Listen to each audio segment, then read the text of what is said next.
বিসমিল্লাহির রহমানির রহিম। কর্ণফুলী সরকারি কলেজের উচ্চ মাধ্যমিক দ্বাদশ শ্রেণীর ছাত্রছাত্রীরা, তোমরা নিশ্চয়ই তোমাদের ক্লাস কলেজ বন্ধ, আমরা তোমাদের জন্য অনলাইনে ক্লাস করছি। আমাদের ক্লাসগুলো তোমরা নিশ্চয়ই দেখতে পাচ্ছ এবং প্রয়োজন অনুসারে সেগুলি দেখছো, ক্লাসগুলি দেখে নোট করতেছো এবং পড়ালেখা সঠিক সময় করছো বলে আমার বিশ্বাস। তো যাই হোক, আমরা তোমাদের জন্য আমি অনলাইনে গত সপ্তাহেও দুটি ক্লাস নিয়েছিলাম। সেটি ছিল একটি যুক্তিবিদ্যা সেকেন্ড পেপারের প্রকল্প এবং ব্যাখ্যা।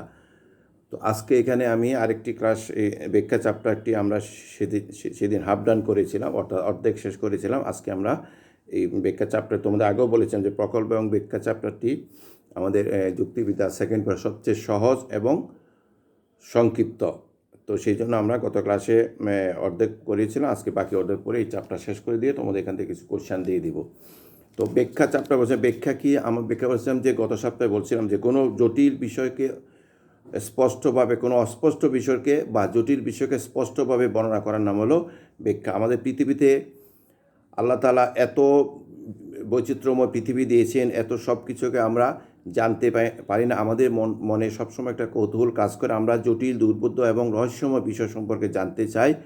আমাদের এই পৃথিবী জাগতিক যত ঘটনাবলী আছে সেগুলি আমাদের মনে বিভিন্ন প্রশ্নের সৃষ্টি করে। সেই প্রশ্নগুলোর উত্তর খোঁজার জন্য আমাদের মন সবসময় আনচান করে, আমরা সেগুলি প্রশ্নের উত্তর খুঁজে পেতে চাই। যখন একজন ব্যক্তি আমার ব্যাখ্যার, আমার বর্ণনা, আমার ওই বিষয়ের বর্ণনা দেয়, তখন আমার মনে যে জিজ্ঞাসা, তার একটি নিবৃত্তি হয়, তখনই আমার মনটা তুষ্ট হয়। এটিই হলো ব্যাখ্যা। পৃথিবীতে একজন ব্যক্তি সব কিছু সম্পর্কে জ্ঞান লাভ করতে পারে না। তাহলে আমরা পৃথিবী, এই জাগতিক বিষয় সম্পর্কে আমরা সবসময় আমরা জানতে চাই। আমাদের মনে যে কৌতূহল কাজ করে, এটি মানব মনে, এটা আমরা প্রত্যেকেই জানি, প্রত্যেকটা মানব মনে একটা কৌতূহল কাজ করে। এই কৌতূহলকে আমরা কী করি? কৌতূহলকে পরিতৃপ্ত করতে গেলে আমরা আরেকজনের সহায়তা নিই। যখন ওই ব্যক্তি বা কেউ আমাকে ওই বিষয় সম্পর্কে আমার সঠিকভাবে জ্ঞান দান করে, বর্ণনা বিবৃতিতে, তখনই আমরা ওই বিষয় সম্পর্কে জানতে পারি। এটাই হলো ব্যাখ্যা। তাহলে আমরা বললাম যে কোনো অস্পষ্ট বা জটিল বিষয়কে সহজভাবে বর্ণনা করার নাম হলো ব্যাখ্যা। ব্যাখ্যা হলো লৌকিক ব্যাখ্যা। ব্যাখ্যাকে আমরা দুই ভাগে ভাগ করে থাকি, একটা হলো লৌকিক ব্যাখ্যা আর একটা হলো বৈজ্ঞানিক ব্যাখ্যা। সেটার আমি গত ক্লাসে আমরা পড়েছিলাম লৌকিক ব্যাখ্যা কী, বৈজ্ঞানিক ব্যাখ্যা কী, আমরা সেগুলি গত ক্লাসে শেষ করে দিয়েছিলাম। তাহলে আমরা এখন বৈজ্ঞানিক ব্যাখ্যা, লৌকিক ব্যাখ্যা কাকে বলে আমরা আর একটু সংক্ষেপে বলি। বৈজ্ঞানিক ব্যাখ্যা হলো যেটি সত্য, যেটি বিজ্ঞানসম্মত, যাকে সবাই গ্রহণ করে। আর লৌকিক ব্যাখ্যাটা হলো সম্পূর্ণ মিথ্যা, কুসংস্কার, যেখানে কোনো কার্যকরণ সম্পর্ক থাকে না। আমরা আগে বলেছি যে ফার্স্ট ইয়ারে বলেছি, পৃথিবীর যত ঘটনা ঘটুক না কেন, তার পিছনে একটি কার্যকরণ সম্পর্ক থাকে। কার্যকরণ সম্পর্ক ছাড়া পৃথিবীর কোনো ঘটনাই ঘটতে পারে না। তাহলে আমরা এভাবে জানি যে যেখানে কার্যকরণ সম্পর্ক আছে, যেটি সবাই গ্রাহ্য, যাকে সবাই গ্রহণ করে, সেটি হলো বৈজ্ঞানিক ব্যাখ্যা। আর যেখানে কুসংস্কার, যেখানে কার্যকরণ সম্পর্ক নেই, সেটি হলো লৌকিক ব্যাখ্যা। আজকে আমি এখন এখানে একটু সংক্ষিপ্ত যে আকারে আমি বৈজ্ঞানিক ব্যাখ্যা এবং লৌকিক ব্যাখ্যার মধ্যে কী কী পার্থক্য থাকতে পারে সেগুলি একটু সংক্ষিপ্ত আকারে ব্যাখ্যা করছি। যেমন আমরা বলতে পারি, লৌকিক ব্যাখ্যার ভিত্তি হলো অতিপ্রাকৃত এবং অলৌকিক কারণ। অর্থাৎ আমি বলছি যে লৌকিক ব্যাখ্যার ভিত্তিটা হলো অতিপ্রাকৃত ও অলৌকিক কারণ। অর্থাৎ এগুলি আমরা কোনো লৌকিক কারণ নয়, এখানে কোনো সত্য নেই, কোনো কার্যকরণ সম্পর্ক নেই। এখানে সবগুলি হলো আমাদের অতিপ্রাকৃত এক ধরনের কুসংস্কারে বিশ্বাস। এটি আমরা কখনোই আমরা বিশ্বাস করি না। অর্থাৎ এখানে যদি বলা হয় যে কোনো দেবতার মনোমালিন্যের কারণে বা মনোকষ্টের কারণে এই পৃথিবীতে এই ধরনের রোগ হয়েছে বা অসুখ বিসুখ হয়েছে, এটি হলো অলৌকিক কারণ, এগুলোর অতিপ্রাকৃত বিশ্বাস। এটা হলো লৌকিক বিশ্বাস। কিন্তু বিজ্ঞান বলবে যে না, এটি এই ধরনের কোনো কারো মনে কষ্ট বা মনে কষ্টের জন্য এই ধরনের যে বিভিন্ন রোগ হয় বলে আমরা বিশ্বাস করি, এটি একটি কুসংস্কার, এর কোনো বিজ্ঞানসম্মত প্রমাণ নেই। তাহলে আমরা বলতে পারি যে এখানে যে বৈজ্ঞানিক ব্যাখ্যা এবং লৌকিক ব্যাখ্যার মধ্যে যে কতগুলি পার্থক্য আমাদের আছে সেটি আমরা দেখছি। যে লৌকিক ব্যাখ্যায় মূলত বিশেষ একটি ঘটনাকে ব্যাখ্যা করে। লৌকিক ব্যাখ্যায় কী করে? একটি বিশেষ ঘটনাকে ব্যাখ্যা করে, কিন্তু বৈজ্ঞানিক ব্যাখ্যার বিশেষ ঘটনার সাথে যুক্ত আরও অন্যান্য সাধারণ নিয়মকেও ব্যাখ্যা করার চেষ্টা করে। আমি কি বললাম? লৌকিক ব্যাখ্যাটা মূলত একটি বিশেষ ঘটনাকে ব্যাখ্যা করে সেই ঘটনার বর্ণনা দেয়, কিন্তু বৈজ্ঞানিক ব্যাখ্যা বিশেষ ঘটনার সাথে যুক্ত আরও অন্যান্য সাধারণ নিয়মকেও ব্যাখ্যা করার চেষ্টা করে। তাহলে আমরা এখানে বলতে পারি যে এটা আমরা খুব সহজে জিনিসটি বুঝলাম। আরেকটি ব্যাখ্যা পার্থক্য দেখতে পারি যে লৌকিক ব্যাখ্যা অনুযায়ী প্রকৃতির সব ঘটনাই আকস্মিকভাবে ও দৈবক্রমে ঘটে। অর্থাৎ বলছে যারা লৌকিক বিশ্বাস, অর্থাৎ লৌকিক ব্যাখ্যা কারা করে, এটা আগের ক্লাসে বলেছি, যেটি কুসংস্কার, এবং যারা শিক্ষিত নয় তাদের ব্যাখ্যা হলো লৌকিক ব্যাখ্যা। তারা বলে যে এই পৃথিবীর যত ঘটনাই ঘটুক, সব ঘটনাই আকস্মিকভাবে এবং দৈবক্রমে ঘটে। কিন্তু যারা বৈজ্ঞানিক ব্যাখ্যা যারা বিশ্বাস করে, তারা এগুলিকে এই বৈজ্ঞানিকভাবে প্রমাণ করার চেষ্টা করেন। তারা কখনো বলেন না যে এই যে একটি ঘটনা ঘটেছে এটি আকস্মিকভাবে এবং দৈবক্রমে ঘটে নাই, এর একটি কারণ আছে, এবং সেটি তারা যারা বৈজ্ঞানিক ব্যাখ্যা দান করে তারা সেটি বৈজ্ঞানিকভাবে প্রমাণ করার চেষ্টা করে থাকেন। তারপরে আমরা জানি লৌকিক যে ব্যাখ্যাটা ম্যান টু ম্যান ভেরি করে, অর্থাৎ ব্যক্তিভেদে সেটি ভিন্ন হয়। এটা কারণ হলো শিক্ষা, বিশ্বাস, দৃষ্টিভঙ্গি ইত্যাদি পার্থক্যের কারণে লৌকিক ব্যাখ্যাটা স্থান, কাল, পাত্রভেদে সেটি বিভিন্ন রকম হয়ে থাকে। কিন্তু সর্বজনীন নিয়ম এবং বিজ্ঞানসম্মত পদ্ধতির উপর নির্ভর করে বেলায় বৈজ্ঞানিক ব্যাখ্যা সব ক্ষেত্রে একই রূপ হয়। আমি কি বললাম? লৌকিক ব্যাখ্যা ব্যক্তিভেদে বা স্থান, কাল, পাত্রভেদে সেটি বিভিন্ন রকম হয়। এটা কারণ হলো তার শিক্ষা, বয়স, বিশ্বাস, তার দৃষ্টিভঙ্গি, তার অনুমান ইত্যাদি কারণে এটা পার্থক্য হয়। কিন্তু বৈজ্ঞানিক ব্যাখ্যা সব ক্ষেত্রে একই হয়। এটা সর্বজনীন নিয়ম এবং বিজ্ঞানসম্মত পদ্ধতির উপর নির্ভর করায় এটি সব ক্ষেত্রে একই হয়ে থাকে। আর তারপরে যেমন আমরা বলতে পারি লৌকিক ব্যাখ্যা কেবল সংশ্লিষ্ট যে ঘটনা তাকেই ব্যাখ্যা করে। লৌকিক ব্যাখ্যা কী করে? আমরা কি বললাম? লৌকিক ব্যাখ্যা কেবল সংশ্লিষ্ট ঘটনাকেই ব্যাখ্যা করে, আর বৈজ্ঞানিক ব্যাখ্যা সংশ্লিষ্ট ঘটনার ব্যাখ্যার পাশাপাশি ঘটনাটি কেন ঘটলো, কোন নিয়মে ঘটলো সেটি খোঁজার, ব্যাখ্যা করার চেষ্টা করে, এবং সাথে সাথে সেটি প্রমাণ করারও চেষ্টা করে। এখানে একটি গুরুত্বপূর্ণ পয়েন্ট, সেটা হলো যে লৌকিক ব্যাখ্যা শুধু সংশ্লিষ্ট যে ঘটনা তার ব্যাখ্যা দান করে, কিন্তু পক্ষান্তরে বৈজ্ঞানিক ব্যাখ্যা সংশ্লিষ্ট ঘটনাটির ব্যাখ্যার পাশাপাশি ওই ঘটনাটি কেন ঘটলো, কোন নিয়মে ঘটলো সেটি খুঁজে বের করার চেষ্টা করে এবং তাকে প্রমাণ করারও চেষ্টা করে থাকে। তারপরে আমরা বলি যে লৌকিক ব্যাখ্যার ভিত্তিটা হচ্ছে সম্পূর্ণ কুসংস্কার, প্রথাগত বিশ্বাস, এগুলি ইত্যাদি। আমরা কি বললাম? লৌকিক ব্যাখ্যার ভিত্তি হচ্ছে কুসংস্কার এবং প্রথাগত বিশ্বাস, কিন্তু বৈজ্ঞানিক ব্যাখ্যার ভিত্তি হচ্ছে ইন্দ্রিয় অভিজ্ঞতালব্ধ সাক্ষ্য প্রমাণ। আগেও বলেছি, তাহলে আমরা আগে বলেছি, এখনও দেখছি। লৌকিক ব্যাখ্যার ভিত্তি হচ্ছে কুসংস্কার, প্রথাগত বিশ্বাস। পক্ষান্তরে বৈজ্ঞানিক ব্যাখ্যার ভিত্তি হচ্ছে ইন্দ্রিয় অভিজ্ঞতালব্ধ সাক্ষ্য প্রমাণ।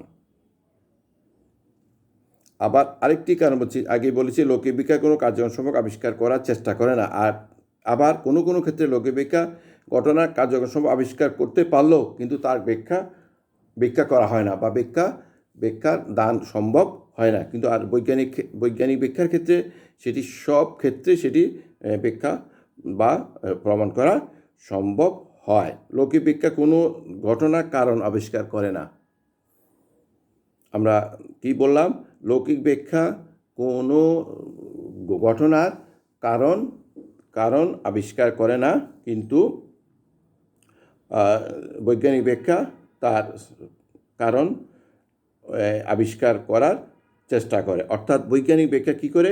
ব্যাখ্যার প্রকল্পের বিশেষ গুরুত্ব দিয়ে তাকে বেশি সমাধান করার চেষ্টা করে থাকে। তারপরে আমরা দেখব যে লৌকিক ব্যাখ্যা পরীক্ষণ নিরীক্ষণ বা সাক্ষ্য প্রমাণ ছাড়া কেবল বিশ্বাসের ভিত্তিতে কোনো ঘটনার ব্যাখ্যা প্রদান করে, সেটা আমরা একটু আগেও বলেছি। আর বৈজ্ঞানিক ব্যাখ্যা সেটি তার ইন্দ্রিয়, তার এক্সপিরিয়েন্স, তার সাক্ষী প্রমাণ এবং পরীক্ষণ নিরীক্ষণের ভিত্তিতে সুস্পষ্ট ব্যাখ্যা দান করে থাকে। অর্থাৎ অস্পষ্ট যেখানে আমরা বুঝবো যে যেখানে অস্পষ্ট ব্যাখ্যা আছে সেটি হবে আমাদের লৌকিক ব্যাখ্যা। যেখানে সুনির্দিষ্ট প্রমাণ আছে, যেতে স্পষ্ট সবাই বিশ্বাস করবে, সর্বজন গ্রাহ্য, সর্বজন বিদিত, এটি হবে বৈজ্ঞানিক ব্যাখ্যা। এটাই আমাদের মনে রাখতে হবে। তারপরে লৌকিক ব্যাখ্যা মূলত লৌকিকতা, তারপর অন্ধবিশ্বাস, কুসংস্কার ইত্যাদির উপর সবসময় নির্ভর করে সে ব্যাখ্যা দান করে থাকে।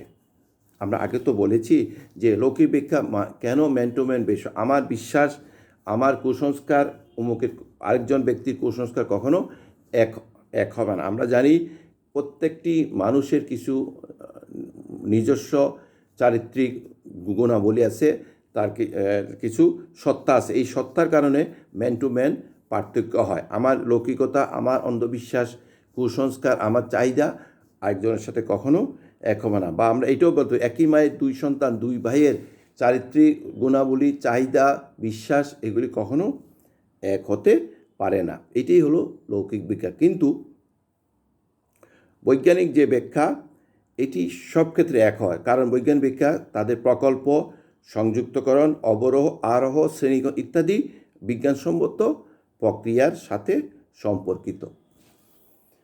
তাহলে আমরা এখানে দেখলাম যে বৈজ্ঞানিক ব্যাখ্যাটা অবশ্যই প্রকল্প নেবে। আমরা আগেই যখন প্রকল্প চাপটা তোমাদেরকে পড়িয়েছি তখন বলছি যে প্রকল্প হলো অনুমান, কল্পনা, ধারণা, অর্থাৎ একটি আনুমানিক ধারণা। তাহলে যারা বিজ্ঞানী তারা যে কোনো কিছু আবিষ্কার করতে গেলে, কাজ করতে গেলে সেটি আগে প্রকল্প নিয়ে থাকেন, তারপর সেটি সংযুক্তকরণ, অবরোহ, আরোহ, বিশেষ, সার্বিক সব কিছু একত্র করার পরে, শ্রেণীকরণ করার পরে একটি বিজ্ঞানসম্মত প্রক্রিয়ার সাথে তাকে যোগ করে দেয়, তারপরে সেটি সে আবিষ্কার করে থাকে। আর আমরা এটাও বলতে পারি লৌকিক ব্যাখ্যা হলো একটি অস্থায়ী প্রক্রিয়া। কারণ কি? তাদের আজকে লৌকিক ব্যাখ্যা যারা জানবে তারা আজকে যে এক কথা বলবে, কালকে ওই বিষয় সম্পর্কে, একই বিষয় সম্পর্কে তারা পরদিন আবার আরেকটি ব্যাখ্যা দান করে। অর্থাৎ ওদের বিষয়টা হলো সম্পূর্ণ অস্থায়ী প্রক্রিয়া। কারণ তারা শিক্ষিত নয়, তারা হলো অশিক্ষিত এবং তারা কোনো কার্যক্রম সম্পর্ক আবিষ্কার করে না বলেই তাদের যে ব্যাখ্যা সেটি স্থায়ী হয় না, সেটি হয় অস্থায়ী। কিন্তু অর্থাৎ অস্থায়ী বলতে আমরা এটা বলতে পারি যে তাদের ব্যাখ্যাটা হচ্ছে পরিবর্তনশীল মানে এখন একভাবে ব্যাখ্যা করবে, আবার একই বিষয় সম্পর্কে 1 ঘন্টা পর আরেকভাবে বর্ণনা দেবে। এই জন্য তাদের বলা হয়, যারা লৌকিক ব্যাখ্যা দেয় তাদের ব্যাখ্যাটা হলো পরিবর্তনশীল। পক্ষান্তরে বৈজ্ঞানিক ব্যাখ্যা হলো অপরিবর্তনীয়। আর তাহলে আমরা কী বললাম? পক্ষান্তরে বৈজ্ঞানিক ব্যাখ্যাটা হলো অপরিবর্তনীয়, তাই এর স্থায়িত্বও আমরা প্রমাণ করতে পারি। অর্থাৎ তার স্থায়িত্বটা আমরা দেখতে পাই, তার স্থায়িত্বের যে প্রমাণ আমরা সেটা চাক্ষুষ দেখতে পাই, কিন্তু সেটি লৌকিক ব্যাখ্যার ক্ষেত্রে সেটি সম্ভব নয়। তাহলে আমরা দেখলাম যে কোনো ঘটনা ব্যাখ্যার জন্য লৌকিক ব্যাখ্যা কোনো সুনির্দিষ্ট কোনো পদ্ধতি বা নিয়মাবলী তারা অনুসরণ করে। অর্থাৎ আগেই বলেছি, গত ক্লাসেও বলেছি যে লৌকিক ব্যাখ্যা মানে কি? তাদের ইচ্ছে মতো, খেয়াল খুশি মতো একটা বিষয়ের বর্ণনা করে থাকেন। অমুকের কী হয়েছে, অমুক কেন পরীক্ষায় ফেল করলো, সে পড়ালেখা এই ইত্যাদি সে পড়ালেখা। আমরা এখানে মৌলিক কারণটা কি? সে একজন স্টুডেন্ট যখন ফেল করে তার মৌলিক কারণটা হবে সে পড়াশোনা করেনি। কিন্তু লৌকিক যারা ব্যাখ্যা দান করে তারা সেটি না বলে তারা বলবে যে না, এদের পারিবারিক কোনো কোনো ঐতিহ্য নয়, তারা মানুষ হবে না, ইত্যাদি বিভিন্ন রকমের বক্তব্য দ্বারা উপস্থাপন করে থাকে। এটি হলো তারা কোনো সুনির্দিষ্ট কোনো কারণ খুঁজে বের করার চেষ্টা করে না। আমরা কখনো এই ধরনের ব্যাখ্যা দান করব না। আমরা শিক্ষিত হতে চাই, আমরা শিক্ষিত জনগোষ্ঠী, আমরা সব সময় কোনো বিষয় ঘটনা ঘটলে তার সুনির্দিষ্ট কারণ খুঁজে বের করার চেষ্টা করব এবং একটি স্পষ্ট ব্যাখ্যা দেওয়ার চেষ্টা করব। আমরা অস্পষ্ট কোনো জটিল বিষয় আমরা ব্যাখ্যা দান করব না। আমরা সব কিছু সহজ সরলভাবে ব্যাখ্যা করার চেষ্টা করব এবং যেটি সর্বজন স্বীকৃত হিসাবে গৃহীত হতে পারে, অর্থাৎ যেটি সকলের কাছে সমানভাবে গ্রহণযোগ্য হয়, সেই ধরনের ব্যাখ্যা আমরা দান করব। আর এই ধরনের ব্যাখ্যাকে আমরা বলবো বৈজ্ঞানিক ব্যাখ্যা। তাহলে আমরা ক্লিয়ার, আমরা বৈজ্ঞানিক ব্যাখ্যাটা কী, আমি তোমাদেরকে জিনিসটাকে বুঝাতে পারছি। বৈজ্ঞানিক ব্যাখ্যা এবং লৌকিক ব্যাখ্যার মধ্যে কী পার্থক্য আমরা সেটা এতক্ষণ দেখলাম। তাহলে আমরা এই চ্যাপ্টারে আমরা মোটামুটি চ্যাপ্টার শেষ করে ফেললাম। এখন তোমাদের এই চ্যাপ্টারতে কিছু পরীক্ষার জন্য প্রশ্ন দিয়ে দিচ্ছি, জ্ঞানমূলক প্রশ্ন এবং অনুধাবনমূলক। তোমাদেরকে কিছু কোয়েশ্চেন দিচ্ছি, তোমরা এগুলো খাতায় লেখো। 1 নম্বর প্রশ্ন, ব্যাখ্যা কি? নম্বর 1 প্রশ্ন কি বললাম, ব্যাখ্যা কি?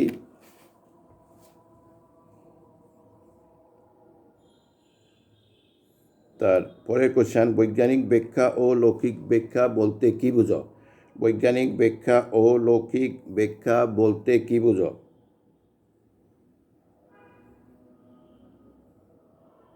বৈজ্ঞানিক ব্যাখ্যা ও লৌকিক ব্যাখ্যা বলতে কী বুঝো?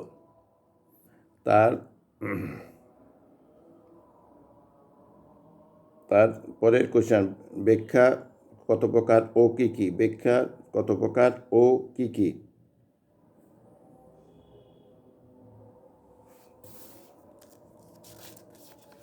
ব্যাখ্যা কত প্রকার ও কী কী?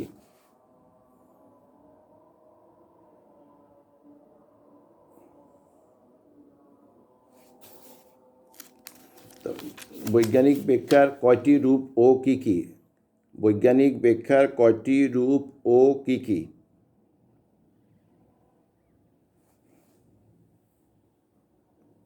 বৈজ্ঞানিক ব্যাখ্যার কয়টি রূপ ও কী কী?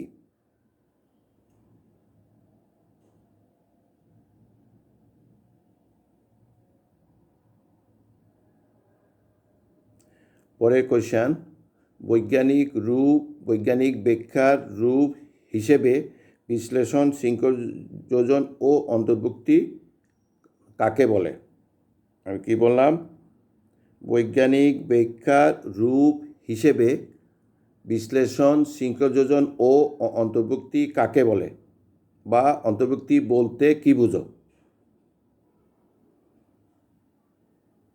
আমি বলছি আবার, বৈজ্ঞানিক ব্যাখ্যার রূপ হিসেবে বিশ্লেষণ, সংযোজন ও অন্তর্ভুক্তি বলতে কি বুঝো?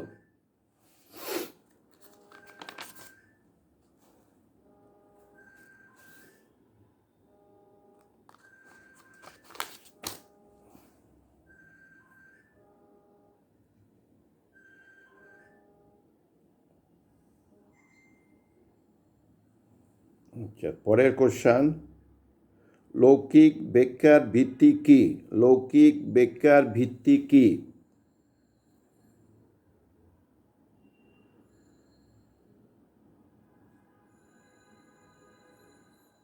এর পরের কোশ্চেন, বৈজ্ঞানিক ব্যাখ্যার ভিত্তি কি?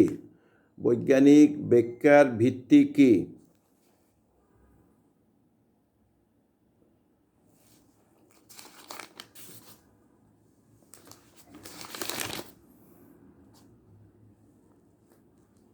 তারপরে কোশ্চেন, লৌকিক ব্যাখ্যা কিসের উপর নির্ভরশীল? লৌকিক ব্যাখ্যা কিসের উপর নির্ভরশীল?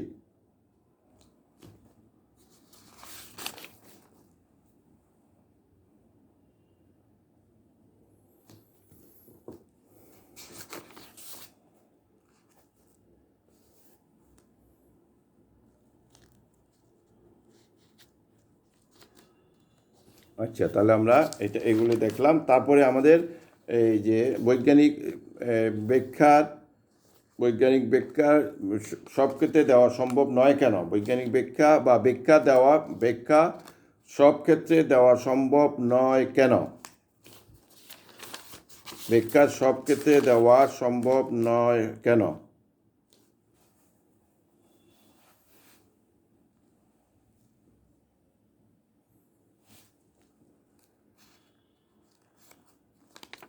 তারপরের কোশ্চেন, ব্যাখ্যার প্রাসঙ্গিকতা বলতে কি বুঝো? ব্যাখ্যার প্রাসঙ্গিকতা বলতে কি বুঝো?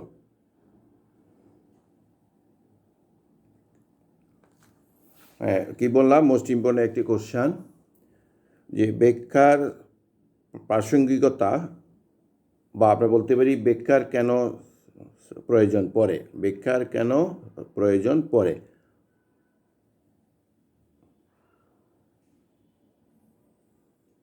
তারপর আরেকটি কোশ্চেন লিখো, বৈজ্ঞানিক ব্যাখ্যার সীমাগুলি কি কি? বৈজ্ঞানিক ব্যাখ্যার সীমাগুলি কি কি?